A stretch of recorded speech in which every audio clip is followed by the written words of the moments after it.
What is up, guys? My name is Hudson Rose, and this is my office tour. Thank you so much for joining us. If you look here on the left-hand side, we have two pieces of artwork. First, the five solas. Got to remember why we're not Catholics. On the left-hand side, all of the books of the Bible so you don't forget, and my beautiful wife. Here's my wonderful desk.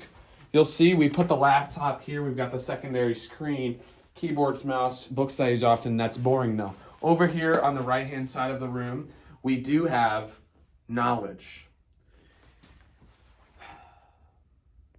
All right, let's keep going. Right here, if you ever have a cry that you want to cry, you can come and cry on my couch. Up above to the left, I stole this from the youth room. I think Caleb painted it.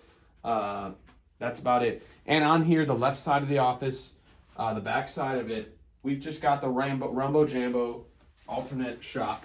And if you want to play ping pong, come on over. Unless your name is Steve, then there's no ping pong. Piano, got it. That's about it, guys.